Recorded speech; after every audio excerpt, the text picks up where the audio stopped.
Let's begin today with a little therapy session. What type of therapy, you might ask? Well, one of the best kinds. Watching calves play in freshly bedded corn stalks.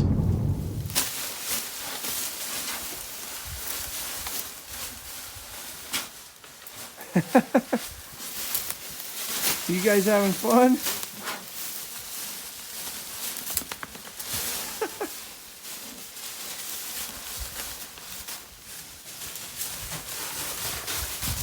Whoa!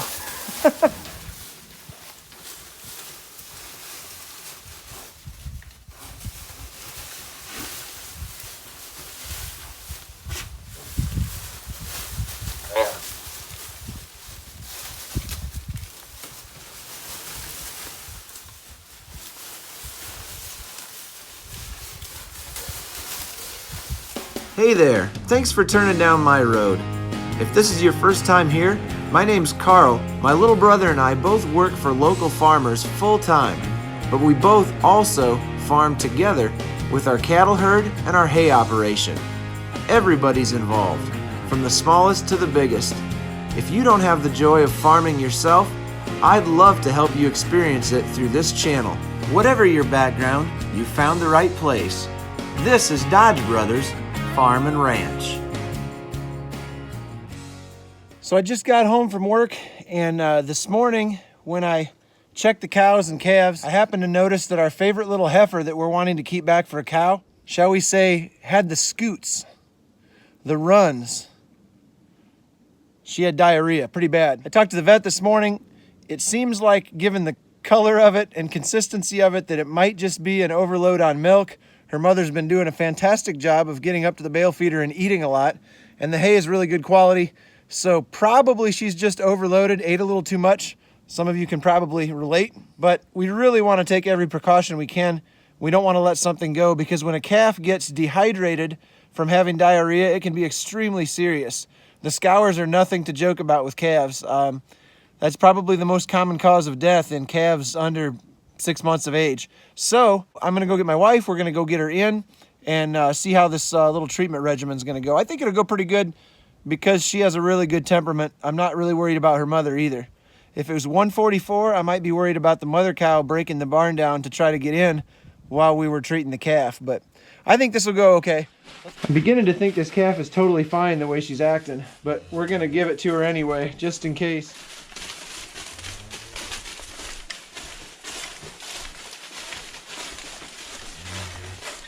Start bringing it around. Yeah. Here you go. I'm gonna give her one here, one here. That's the Batro. Boy, her poop really stinks. All right, now I'm gonna put this in your mouth and squirt it in the back, and you're gonna swallow it, okay? Yeah, that's how it's gonna go. Okay, oop, I better take the cap off. Back corner of your mouth. There you go. Now I'm gonna hold your mouth shut and you're gonna swallow that stuff. That's what the vet said you should do. Have you got it all swallowed yet? You got it all down? I'm excited for you to be a cow. You're really good. We like you. Okay. All right, open it wide up. There you go. All right, that's... Yeah, I see you. We're just trying to help your baby. Well, I'm not bragging. I'm just saying that went really well. Just another perfect example of why I'm excited to keep this one back for a cow. She has a great personality. All right, it's morning. I'm out here checking on the cows. I got my favorite little calf right here. And she seems to be doing pretty good still. So, you're a pretty girl. Oh, that's not even your calf. Just back off. All right, I'll back off. Okay.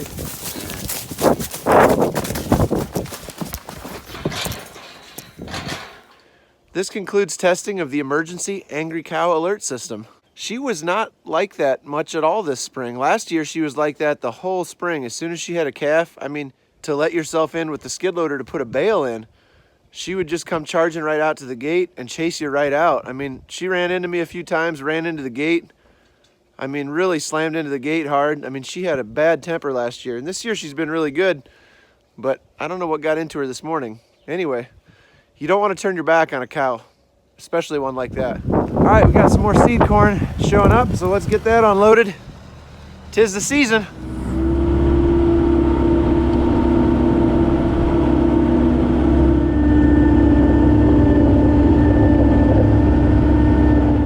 Well, I figured while it's cold and windy this morning, it's as good a time as any to organize the seed shed. We have a few pallets that came with multiple hybrids on them, so I want to get those separated out. I want to get everything accounted for, inventoried in the iPad, so that I know exactly where everything is when it's time to go.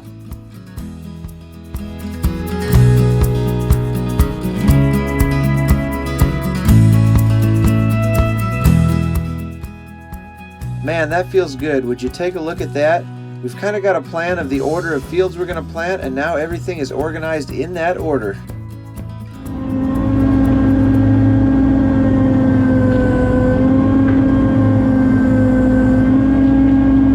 So here's what we're looking at on the rock picker. There's a broken spade bolt that holds one of the big springs on the reel bars, and the dealership can't get one for a week. So I ordered a whole set of them, but I'm going to have to fix this one so we can get back to rock picking.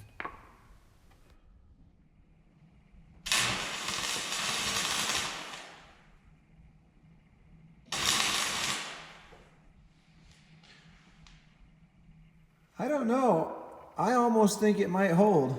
She's not pretty, but that's about as pretty as my welding gets. So we'll find out if it holds or not. I give it a 50-50 chance.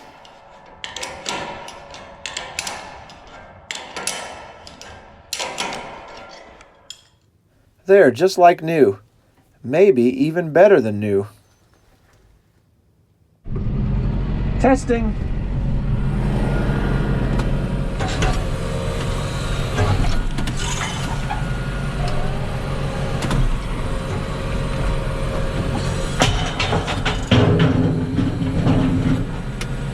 Like a charm.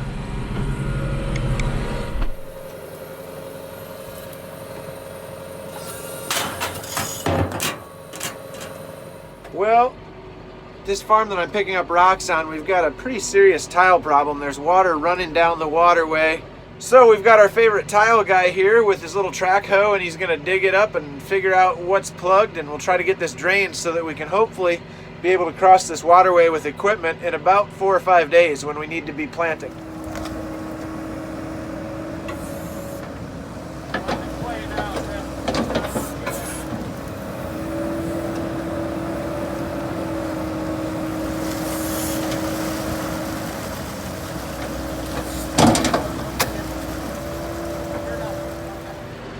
So you'll have to forgive me. I know this is a rookie move, but I didn't get any footage of the guys fixing the tile because I was busy talking to the guy in the excavator, talking to him about another tile problem at a different farm that he's going to go check out here in a little bit. And in this case, the plug was right next to the hole where the water was coming out. So all they had to do was bust that hole open and the water started running out, and you dig back uphill until you find a good section of tile that you can hook onto. Then you just get a couple of connectors and a piece of brand new tile and patch it right in and then fill the hole in. So they've basically eliminated the plugged tile and replaced it with good tile, and just in a matter of a day or two that will drain out pretty well. The waterway should dry up in a few days and we'll be able to cross it with the planter and keep from destroying it any further. So that worked good.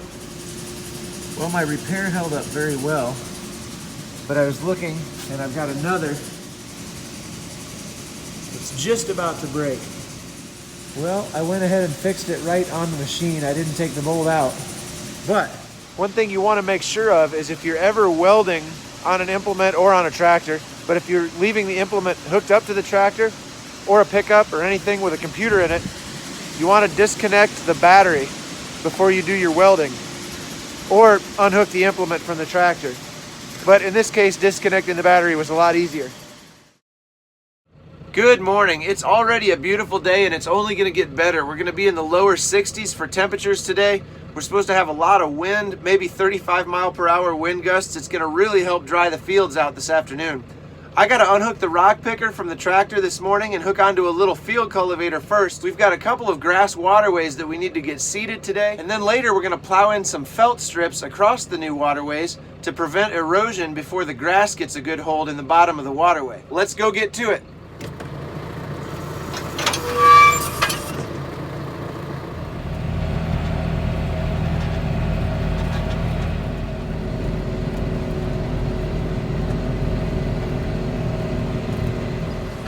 Man, I love the smell of dirt in the spring.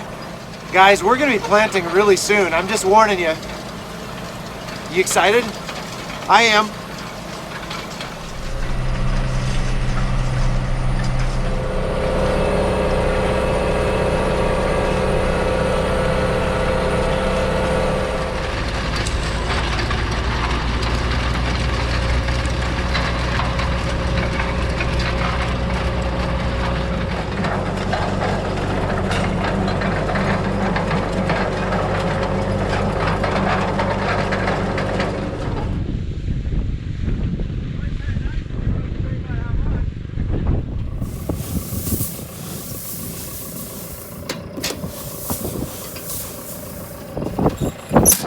Alright, we got the oats and the grass seed mixed together. We're gonna give it a go. So the trick to seeding grass, as is the case with pretty much anything, is getting the rate set correctly. You want to get enough on, but you don't want to waste all your seed on the first couple passes and not have enough to cover the rest of it. I've got plenty enough seed bought, so right now we're just trying to make sure we get it dialed in and get about the right amount on. If we have to go over it twice, that's probably ideal.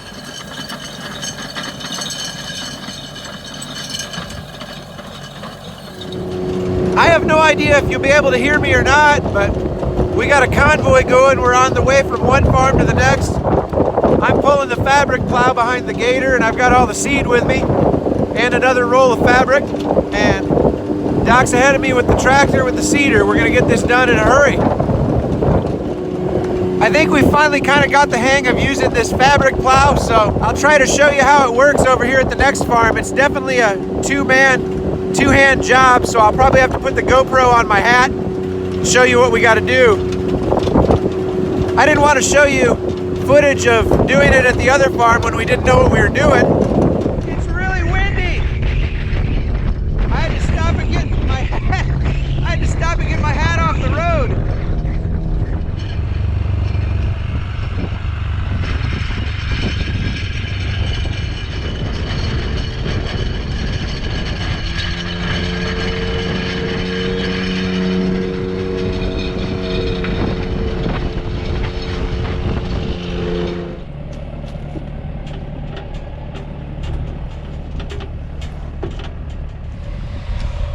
So I've got to hold on to the fabric pretty good to get it started, otherwise it'll just drag it through the slot. But once you get it going, it's pretty easy.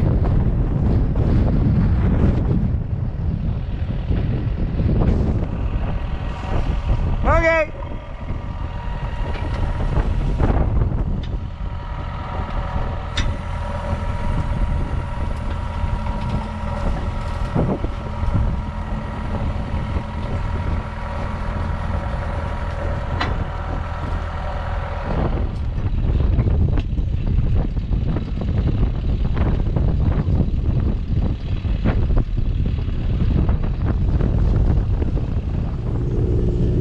Gator does a good job of closing up the slot.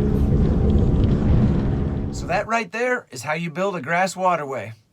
You bulldoze it, you smooth it down, you work it up, you seed it down, and if you're feeling frisky, you put some of those felt strips across the middle of it to keep it from washing away before the grass takes hold. I'm sorry this video came out a little bit later than normal. Usually I try to be mid-afternoon on a Saturday, but things are getting pretty crazy. I got a little extra footage to throw on the end of this video to show you what I mean by things are getting a little bit crazy. But let's just say, I think you're going to be enjoying a lot of really cool footage next week. Thanks for riding along, and I'll see you next time.